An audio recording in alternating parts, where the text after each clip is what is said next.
second నియోజకవర్గంలో కేవలం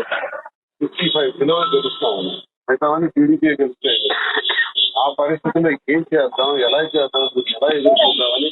ఆ డిమాండ్లో సుందర పాపాలకి నామినేషన్ వేయకుండా చేసి ఇబ్బంది పెడితే ఆ సాగుతో నేను ఊరి మీద దాడి చేసి అతని మీద నామినేషన్ వేయించి నన్ను అచ్చెన్నాయుడు కొట్టాడని చెప్పి అచ్చెన్నాయుడికి జైల్లో పెట్టి తెలుగుదేశం క్యాడర్ అందరినీ కూడా వీధిలోకి రాకుండా చేసి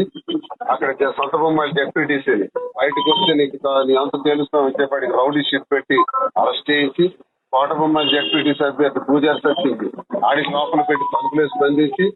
అలాగే సెకండ్ డెప్యూటీసీ అభ్యర్థి వీడికి బయట రాకుండా చేసి అలాగే నందిగాం కూడా అలాగే చేసి 4 ఎంపీపీలు 4 డెప్యూటీసీలు